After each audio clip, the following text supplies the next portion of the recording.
Hello friends, देखिए आज आप लोग का क्लास टेंथ का चैप्टर 5 जिसका नाम क्या है, क्लास टेंथ मैथ है और उसका चैप्टर 5 है। वो क्या चीज है, देखिए आपको लिखा हुआ है समांतर श्रेणी।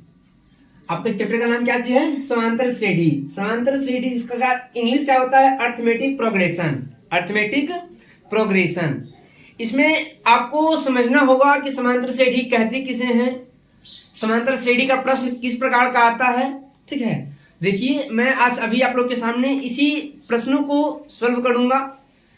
तो पहले आप लोग समझिए कि समांतर श्रेणी किसे कहते हैं। देखिए हुआ संख्याओं का वैसा समूह जिसके प्रत्येक पद का अंतर समान हो, समांतर श्रेणी कहलाता है। ठीक है, संख्याओं का वैसा समूह जिसके प्रत्येक पद का अंतर समान हो उसे क्या कहते हैं, समांतर श्रेणी। अब देखिए आपके पास कुछ एग्जांपल यहाँ पे लिखा हुआ है। समांतर श्रेणी में जो भी अंक दिया हुआ होता है, समांतर श्रेणी के रूप में जो भी अंक दिया हुआ होता है, सपोज देखिए आपका ये सारंक होगा 2, 4, 6, 8, 10 ... अनंत तक। ठीक है, इसमें क्या चीज बताया गया है कि समांतर श्रेणी हम वैसे शब्द समूह को वैसे संख्या समूह को कहते हैं जिसके प्रत्येक पद का अंतर जो है सो समान होनी चाहिए। तो देखिए ना, यहां से यहां तक का मतलब ये क्या लिखा हुआ है 2 और ये क्या लिखा हुआ है 4। यहां से यहां का गैपिंग कितना है, कितने का अंतर है, 2 का यहाँ पे अंतर है। फिर देखिए इस पद से इस पद का अंतर कितना है, यहाँ भी 2 का अंतर है। यहां से यहां का अंतर कितना है, 2 का है। फिर यहां से यहां का अंतर कितना है, 2 का है। देखिए तो प्रत्येक पद के बीच जो अंतर है सबके सब समान है ना, सब में 2-2 का अंतर आ रहा है। इसका मतलब हम कह सकते हैं कि ये जो मेरे पास संख्या समूह दिया हुआ है ये किस रूप में होगा, समांतर श्रेणी के रूप में। ठीक है, किस रूप में होगा, समांतर श्रेणी के रूप में।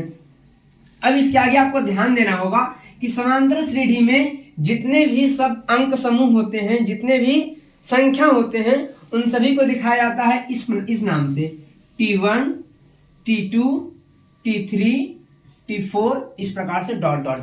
जितने संख्या होंगे उतना उनको बोलेंगे इस प्रकार से। या फिर आप इसको ये भी कह सकते हैं A1, A2, A3, A4, A5, इस प्रकार से। ठीक है, देखिए आपके पास यहाँ पे कुछ एग्जाम्पल दिया हुआ है। क्या चीज, 1, 3, 5, 7, 9, 11, 13। क्या ये जो संख्या समूह है ये समांतर श्रेणी में है? तो आप देखिए इनके बीच गैपिंग कितना चल रहा है, 1 से 3 के बीच में गैपिंग कितना है, 2 का अंतर है। 3 से 5 में कितना का अंतर है, 2 का। फिर 5 से 7 में 2 का। अगर किसी भी संख्या समूह में 2 पदों के बीच का अंतर भिन्न हो जाए, अलग हो जाए, तो वैसी संख्या को हम लोग क्या कहेंगे, समांतर श्रेणी में नहीं कहेंगे। ठीक है, किसी भी पद के बीच का अंतर अगर कुछ भिन्न हो जाए, कुछ अलग हो जाए, तो वैसे संख्या समूह को हम लोग समांतर श्रेणी में शामिल नहीं करेंगे। ठीक है, देखिए तो आपका ये जो हो गया सो एपी में हो गया। अब इसमें आपसे पूछा जाएगा कि इसको हम क्या T1 कह सकते हैं, बिल्कुल कह सकते हैं। इसको आप T1 कह सकते हैं या फिर A1 कह सकते हैं, जबकि 3 को आप T2 या फिर A2 कह सकते हैं। इसको आप T3, T4, T5, T6, T7, इस प्रकार से जितना संख्या दिया रहेगा उस तरीके से आप नाम उसमें इंगित कर सकते हैं। नेक्स्ट देखिए क्या लिखा हुआ है, 15, 25, 35, 45, 55। देखिए सभी के बीच में जो गैपिंग है सो 10-10 का अंतर है, 10-10 का अंतर है। तो इसको हम लोग क्या कहते हैं, ये भी समांतर श्रेणी में होगा, ये भी होगा। नेक्स्ट देखिए 9, 13, 9 और 13, इसके बीच में गैपिंग कितना है, 4 का है। फिर 13 से 17 के बीच में गैपिंग कितना का है, ये भी 4 का है। यहां से यहां के बीच में गैपिंग कितना है, ये भी 4 है। और 21 से 25 में भी 4 है। मतलब कि सभी के सभी 4-4 का अंतर ले रहा है। इसका मतलब ये भी जो होगा तो समांतर श्रेणी में होगा। अब नेक्स्ट क्या लिखा हुआ है, 16, 20, 24 और 28। इस संख्या समूह के बारे में जरा आप बताइएगा कि समांतर श्रेणी में है या फिर नहीं है। अच्छे से आराम से देख लीजिए, फिर आप बताइएगा कि ये संख्या समूह जो है लिखा हुआ ये समांतर श्रेणी में है या फिर नहीं है। ठीक है, कमेंट में जरूर बताइएगा। अब आगे जरा देखते हैं होगा यहाँ पे क्या चीज होगा कि देखिए अगर ये चीज यहाँ पे जैसे हम एक संख्या ले रहे हैं, सपोज यहाँ लिए 3, 6, 9, 12, 15। अब इसमें जो गैपिंग हो रहा है, जितने का अंतर हो रहा है, तो इस अंतर का नाम क्या देते हैं? यहाँ जो बीच में अंतर ले रहा है, इस अंतर का नाम क्या देते हैं? देखिए, इसको हम लोग बोलते हैं हुआ सार्व अंतर। क्या कहते हैं? सार्व अंतर। ठीक है, तो सार्व अंतर जो है इसको हम लोग सूचित करते हैं किस चीज से? डी से। क्या से सूचित करते हैं? डी से। ठीक है, डी का आपका जो सूत्र होता है, डी के मतलब सार्व निकालने का जो सूत्र होता है, सार्व अंतर निकालने का, क्या कीजिएगा, इसमें होता होगा A2 माइनस A1, या फिर ऐसे कीजिए आप T2 माइनस T1। ठीक है, ठीक है, दो पदों के बीच में जो अंतर कहलाता है उसी को तो कहते हैं सार्व अंतर। तो हम लोग वही तक घटा के निकाल सकते हैं ना। जैसे कि आपका यहाँ इसमें निकालना होगा सार्व अंतर, तो कैसे निकालिएगा? 1, 3, 5, 7 में सार्व अंतर कैसे निकालिएगा? क्या आपको अभी हम जस्ट उससे बताए थे, A1 माइनस A2। तो A1 इसमें कितना है?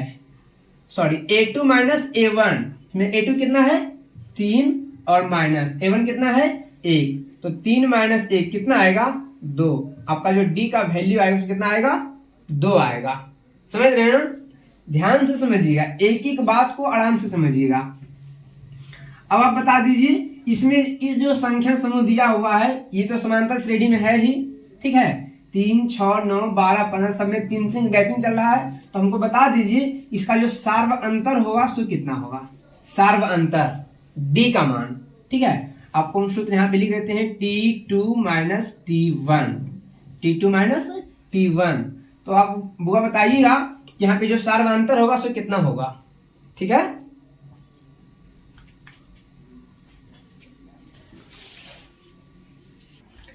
देखिए यहाँ पे आपका प्रश्न लिखा हुआ है, निम्न पदों के लिए प्रथम पद और सार्व अंतर लिखें। इसमें जो क्वेश्चन दिया हुआ है होगा, देखिए 1 क्वेश्चन, 2 क्वेश्चन, 3 क्वेश्चन और फिर 4 क्वेश्चन। इन 4 प्रश्नों को आप लोग को सोल्व करना है। सोल्व किस प्रकार से करना है? क्या कह रहा है आप लोग को? प्रथम पद और क्या चीज? सार्व अंतर। मीन्स इस प्रश्न में प्रथम पद कौन सा कहलाएगा और सार्व अंतर क्या कहलाएगा?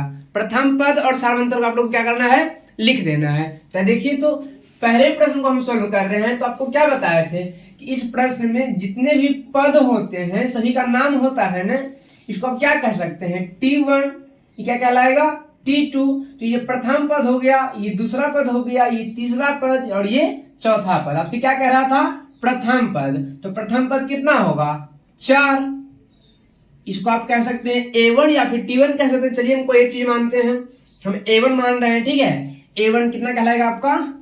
4। एक आंसर हो गया, प्रथम पद। ठीक है, नेक्स्ट क्या बोल रहा था? सार्व अंतर। सार्व अंतर कैसे निकाला जाता है?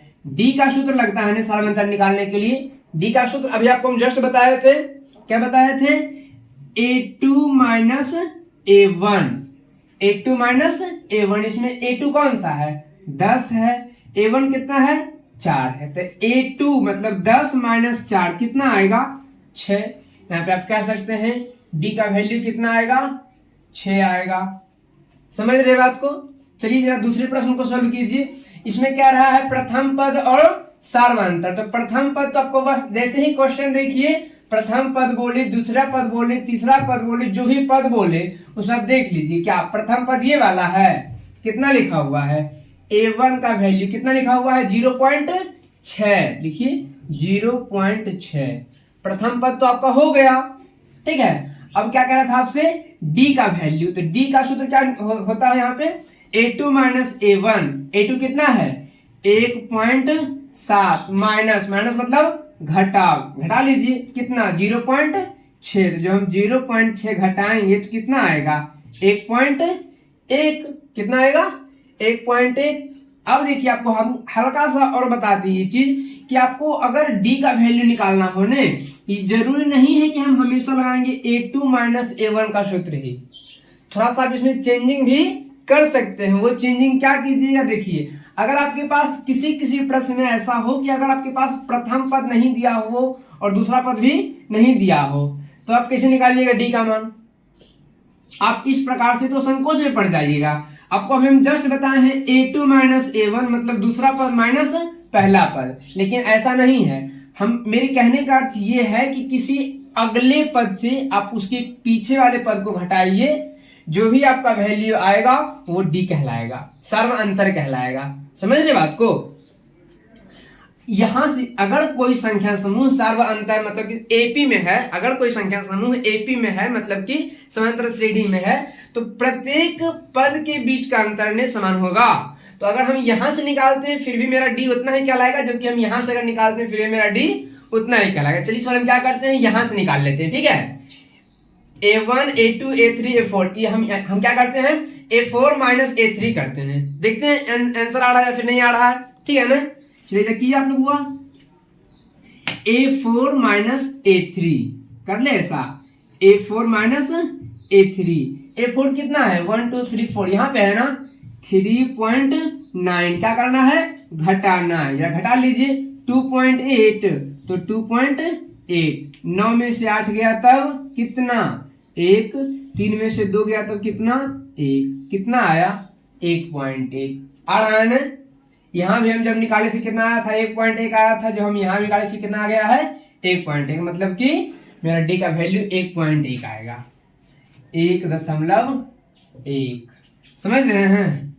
जरा नेक्स्ट क्वेश्चन में देखिएगा क्या लिखा हुआ है, एक प्रथम पद और सार्वंतर। तो प्रथम पद कितना, प्रथम पद a1 कितना कहलाएगा बताइए, a1 कितना होगा 1/3। ठीक है, कितना होगा 1/3, और d का अगर वैल्यू निकालना हो तो निकाल ले इसी से a4 माइनस a3 करके, या फिर आप ऐसे कर सकते हैं a3 माइनस a2, अगला पद माइनस पिछला पद। ठीक है, तो आप यहां से निकाल सकते हैं a3 माइनस a2, या फिर a4 माइनस a3, या फिर a2 माइनस a1, जैसे आपको इच्छा आप वैसे निकालिए, कहीं कोई दिक्कत नहीं है। चलिए मैं इस बार ऐसा कर लेते हैं a3 माइनस a2 से निकालते हैं। ठीक है, आप लोग के दिमाग में थोड़ा सा कंफ्यूजन रह नहीं जाए, इसके लिए हम कहीं से भी निकाल रहे हैं। इस बार हम क्या करते हैं होगा a3 माइनस a2 करते हैं, a3 माइनस a2, तो a3 का वैल्यू कितना है 9/3, घटाना है ने कितना 5/3।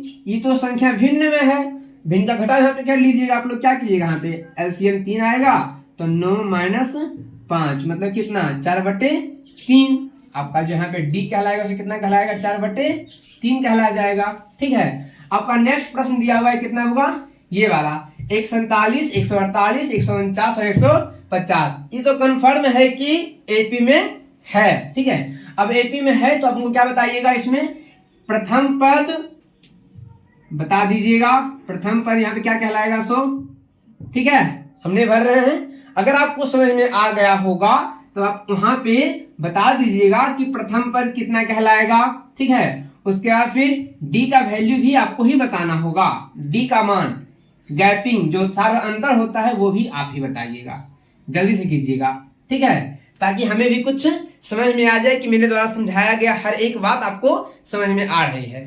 सही है ना, जल्दी कीजिए। तो a1 मतलब प्रथम पद और d, जल्दी से